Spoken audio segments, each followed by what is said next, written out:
Bonjour à tous, salut Donald. Je vais vous présenter un hymne tiré au hasard. C'est le 940 du Rig Veda.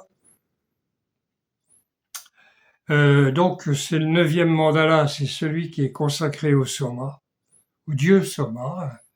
Et là ils en ont fait un dieu, mais le Soma c'est en même temps une plante et une boisson. Ça vient de la racine, vient de sou, qui veut dire pressé. Et, euh, euh, et donc, c'est ce qui a été pressé, ou ce qui va être pressé, etc. Donc là, c'est l'hymne 40, ah oui, c'est un tout petit, qui est fait par... alors, ça s'adresse à Sova Pavamana. Pavamana, ça veut dire purifier. Le soma purifié. Parce que le soma a été versé dans un filtre, enfin dans une cuvette ou un récipient quelconque, avec un filtre de coton, pas de coton, de laine, pardon, filtre de laine qui retenait toutes les impuretés. Alors, le rishi, c'est Brahmati, Brianmati, Angirasa. Bon, alors c'est toujours la fameuse famille des Anguirras. Il y en a beaucoup, hein, mais il n'y a pas que. Et ça fait partie des familles traditionnelles anciennes. Après, ceux qui arrivent dans le 10e mandala, il y en a, on ne sait pas d'où ça vient, d'où ils viennent, quelle histoire ils ont, si c'est les mêmes peuples que les autres, etc. On sait qu'au départ, ils étaient 5 peuples, euh, et que petit à petit, bah, il y en a eu d'autres.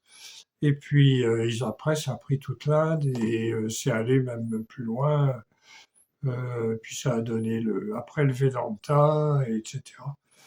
Voilà.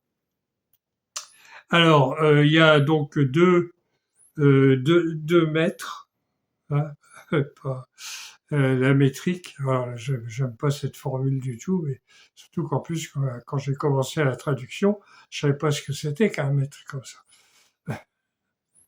Ah ben, on apprend à tous les âges. Alors, il y a 2 maîtres, c'est le Nikrid Gayatri et le Gayatri. Gayatri, c'est le plus célèbre des maîtres de, en sanskrit. C'est 3 fois 8 pieds. Hein, tout ça, il y avait 3 choses quand on construit un hymne.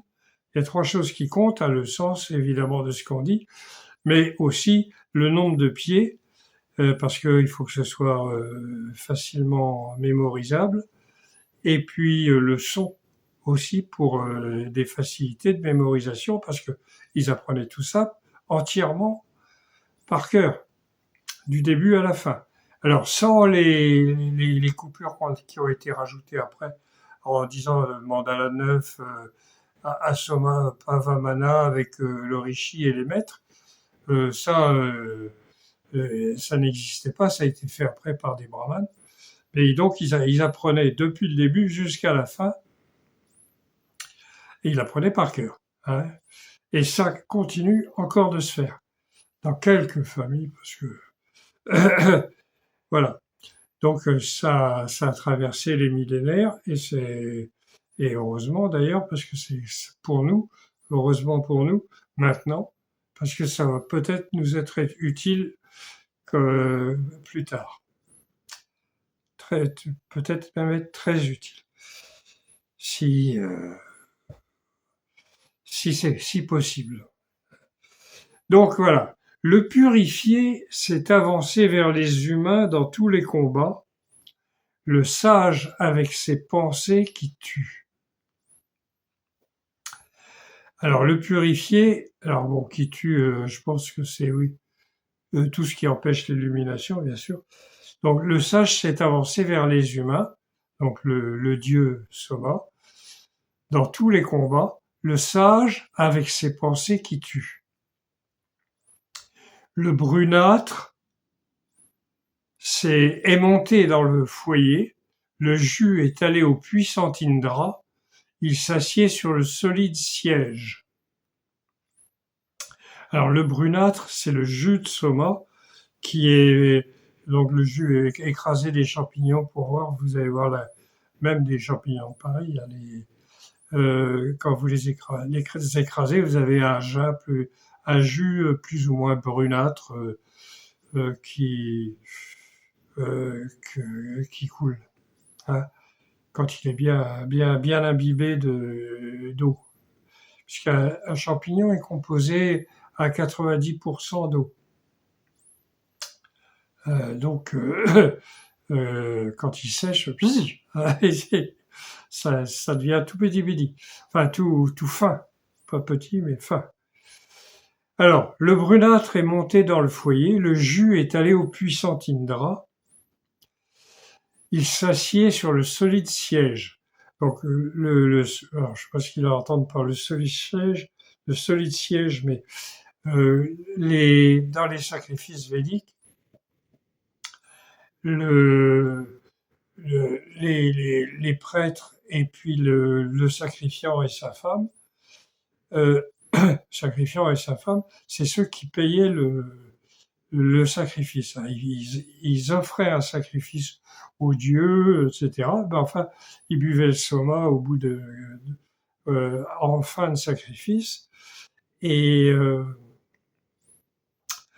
ils s'asseyaient donc sur une jonchée de coucha, c'est une herbe à gazon qui doit être particulièrement douce ou confortable ou épaisse, j'en sais rien. Mais ils en parlent beaucoup. Donc ils s'assoient dessus et ils invitent les dieux à venir s'asseoir dessus aussi. Et Indra, alors évidemment, Indra c'est l'un des peut-être le plus célèbre ou l'un des deux plus célèbres dieux du Védique. C'est la puissance, l'énergie, la force. Et c'est lui qui crève les nuages, c'est lui qui fait couler les eaux, qui fait revenir la lumière, et qui, évidemment, en nous, fait exactement la même chose avec tout ce qui est de notre ego, tout ce que l'ego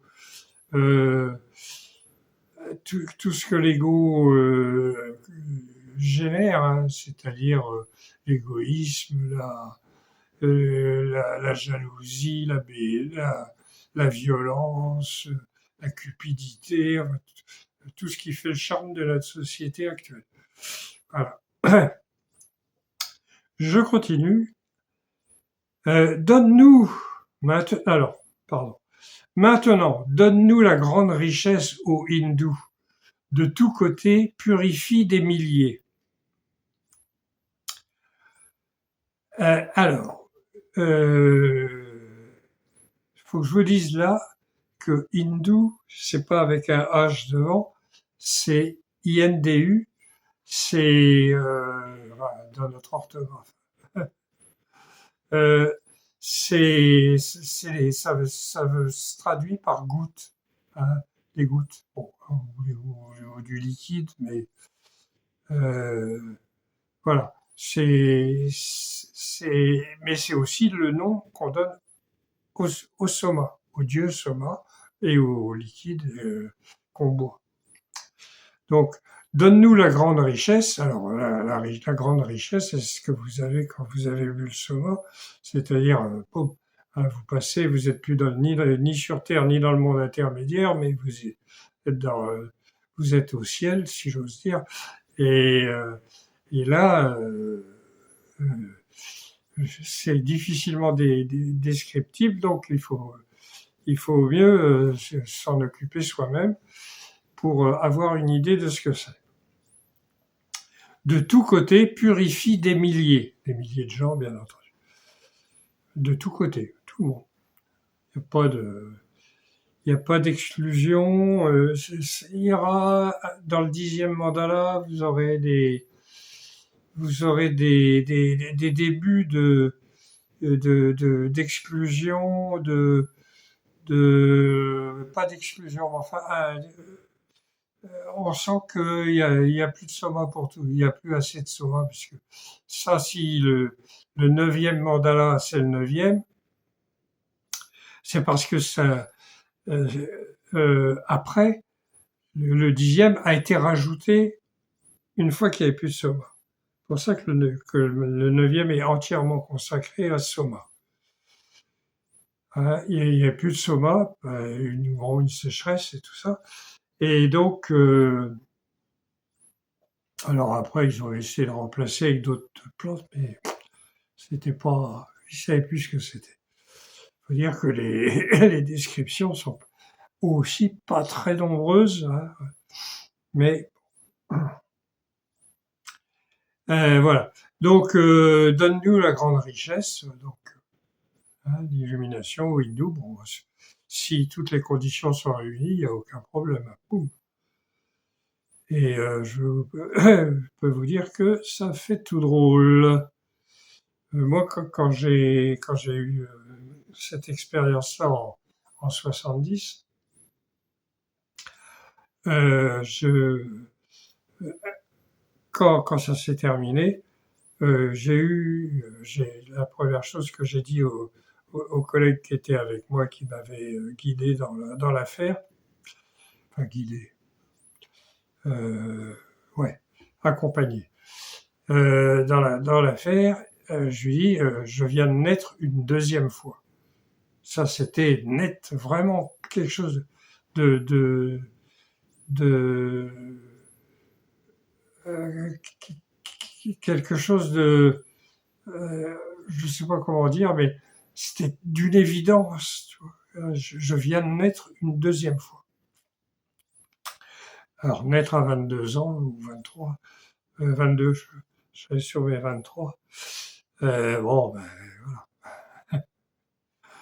mais c'est sûr qu'il vaut mieux faire ça quand on est plus jeune que quand on est vieux, parce que c'est quand même euh, intense. Voilà. Bon, alors quatrième truc, quatrième shloka, apporte au soma purifié toutes les splendeurs, ô hindou, les connaissances et des milliers de rafraîchissements. Alors, apporte au soma purifié toutes les splendeurs. Bon, ben ça c'est quand vous avez bu le soma et que vous y êtes là, vous comprenez tout ça. Hein. Ça c'est pas de problème. Les connaissances, ça aussi, et des milliers de rafraîchissements. Ben, on va continuer. Des milliers de rafraîchissements pour soi, pour les autres, etc. Et ces rafraîchissements, c'est évidemment le soma. Euh, oui, je veux dire, le mandala 9 regroupe que des hymnes à soma, mais de toutes les époques, tant qu'il y avait du soma. Quand il n'y en a plus eu, après, il y en a encore quelques-uns, mais euh, alors soit il n'y avait plus beaucoup et puis c'était réservé à quelques-uns, soit ils mettaient, ils prenaient autre chose et puis ils appelaient ça soma et ça leur faisait un effet. Oh, il y a des effets qui sont formidables, mais qui sont pas le truc. Bon, allez, on arrête là. Apporte-nous se purifier pour l'hymne, la richesse et de bons héros. Fais croître l'hymne du prêtre.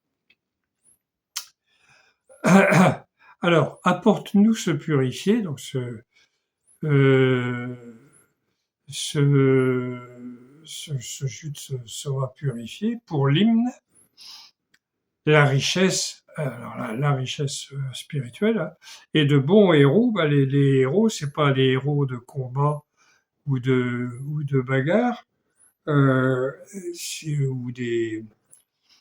ou des champions du monde de ceci ou de cela.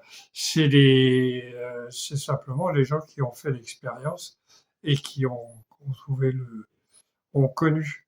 donc l'expérience, et puis ils reviennent après, et ce sont de bons héros. Fait croître l'hymne du prêtre, oui, parce qu'il répétait les hymnes, alors soit en entier, soit 2 ou 3 shlokas qui étaient répétés. Pour ça, il faut lire l'Agnistoma, c'est dans mon armoire là. L'Agnistoma, tout est détaillé, vous avez les paroles, vous avez même les partitions et tout. C'est un sacré boulot qui a été fait. Sur Forgotten Books. Vous pouvez le lire en ligne. Peut-être pas tout. Bon, et c'est en 2 tomes. Bon, alors, et puis on arrive au dernier shloka, verset. Je dis shloka parce que verset, ça me fait penser à la Bible, et si je dis sourate, ça va me faire penser au Coran. Et pour ce qui est du Talmud ou des trucs juifs, je sais pas, je connais pas. Donc verset aussi sans doute, mais quand c'est traduit. Bon, ô hindou, apporte le purifié et la richesse doublement puissante. Wow. Ô Soma, nous t'accompagnons par des chants, ô taureau, ô hindou.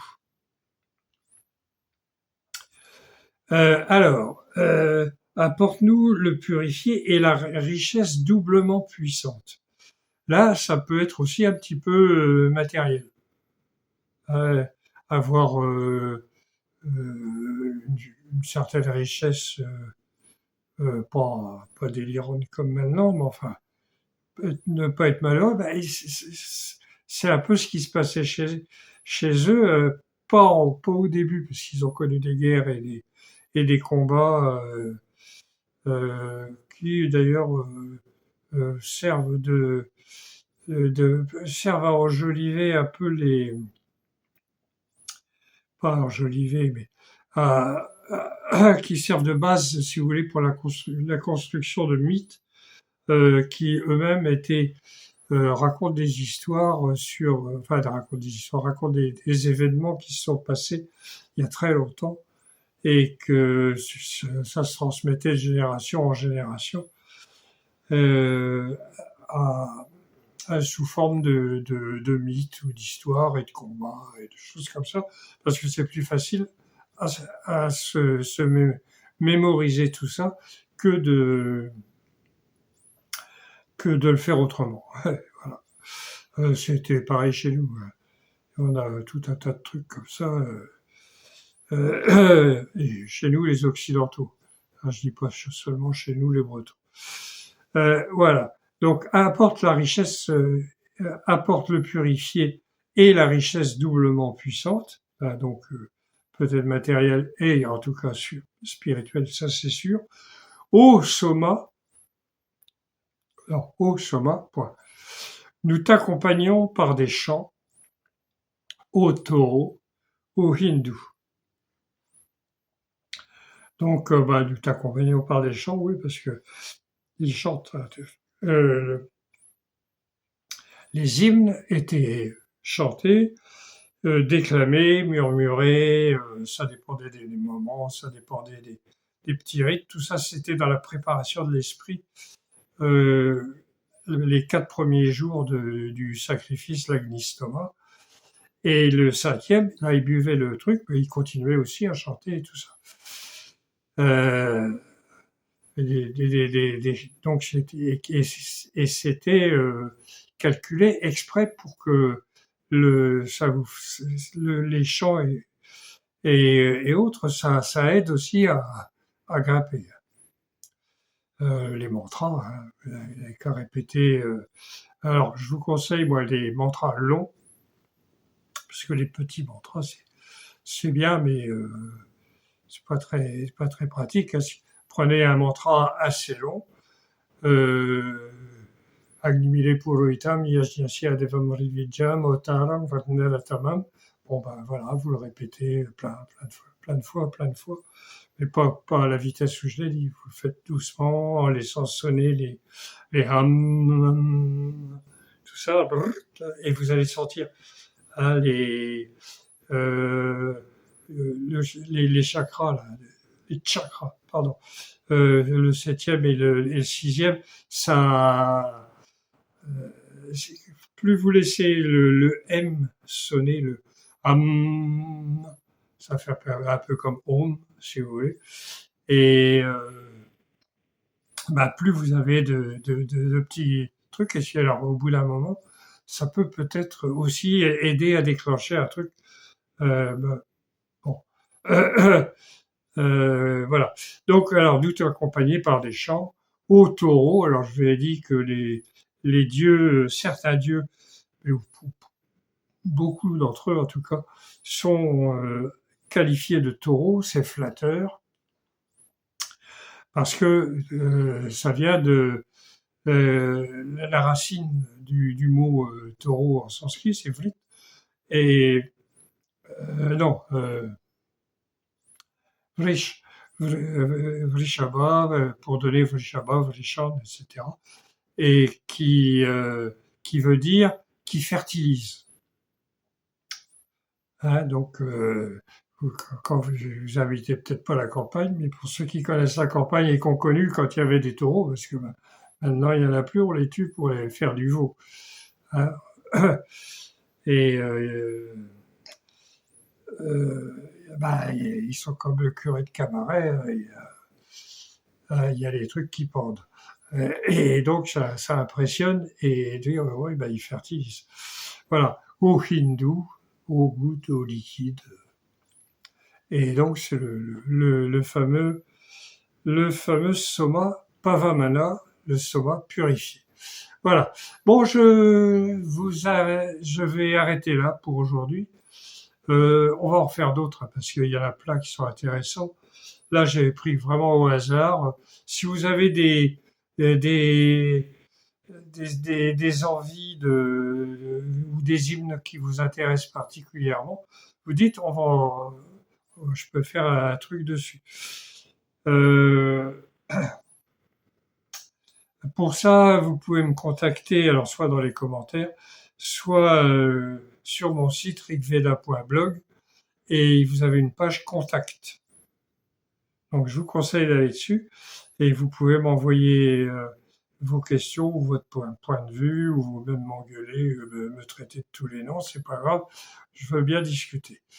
Pas trop m'insulter quand même. Bon. Voilà.